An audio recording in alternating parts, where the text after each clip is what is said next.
शाह महमूद कुरैशी ये कह रहे थे कि कुछ एक और लोग अभी इसमें कंसेंट दे देंगे। किसी और कंट्री का कंसेंट आया है या कुल मिलाकर नंबर 20 के आसपास ही पहुंच रहा है? देखें, अगर आप नंबर गेम की बात करें तो जाहिर है फॉरेन मिनिस्टर्स को बुलाया गया था। 20 फॉरेन मिनिस्टर पहुंचे हैं 56 में से। अगर आप इसके बेसिस के ऊपर कह सकते हैं कि पाकिस्तान को वो कामयाबी नहीं मिली जो ये चाह रहा था, लेकिन इसके साथ से डिप्टी फॉरेन मिनिस्टर पहुंचे।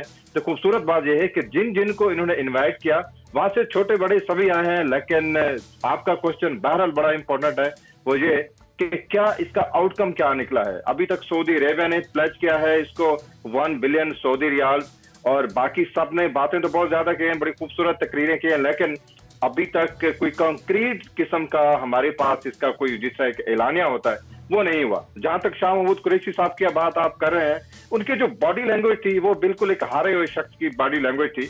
और अगर फॉरेन मिनिस्टर की बॉडी लैंग्वेज अगर वो ये चीज समझ ले कि शिकस्त तस्लीम कर ले, तो उसका मतलब है कि मुल्क की सालमियत के ऊपर, मुल्क की डिप्लोमेसी के ऊपर क्वेश्चन उठ जाते हैं। अभी हमें देखना होगा कि इसका जो मूड है, इसका मूड कैसे जाता है ऑर्गेनाइजेशन ऑफ इस्लामिक कंट्रीज का।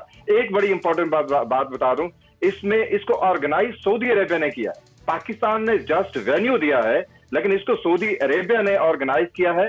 पाकिस्तान ने उनको कहा कि आप बजाय रियाज के आप यहाँ पे कर लें, लेकिन इसके बावजूद बहुत खूबसूरत सवाल आपने किया कि क्या पाकिस्तान जो मकसद इसके जहन में था वो कामयाब हुआ है। अभी तो मुझे नहीं लग रहा कि वो हो रहा है। बहुत बड़ा मैसेज जाता है पाकिस्तान के लिए, इससे मकसद, इससे बहुत बड़ा मैसेज जाता है। वेन्यू कहां पर है, कौन होस्ट कर रहा है, इससे बहुत बड़ा इससे बहुत बड़ा मैसेज जाता है। ये यूं ही पाकिस्तान ने इसके लिए कोशिशें नहीं की होंगी।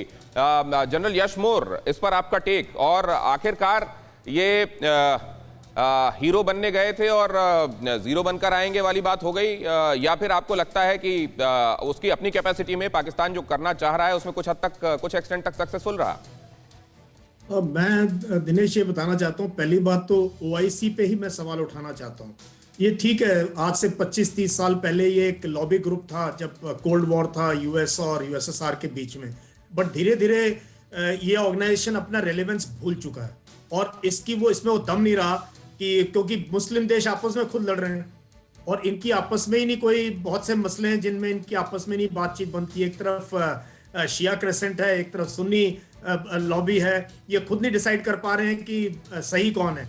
तो ये मैं इस ऑर्गेनाइजेशन को ज्यादा तवज्जो नहीं देता, पहली बात तो ये है। दूसरा, पाकिस्तान अपने आप में उसकी जो हालात हुई है पिछले 10-15 साल में, अभी जो इमरान खान सरकार की हालत है, इतनी गुर्बत, इतनी मुश्किलों से वो निकल रहे हैं।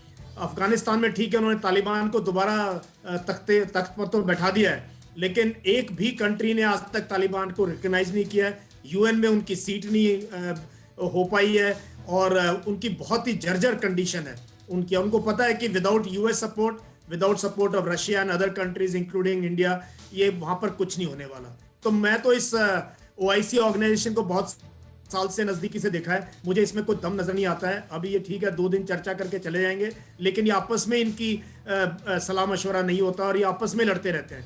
तो नुमाइशी बैठक और नुमाइशी मेल मुलाकात से ज्यादा कुछ नहीं, जनरल यश मोर का ये कहना है। अड़ी सोमवार से शुक्रवार शाम 6 बजे सिर्फ TV9 भारतवर्ष पर।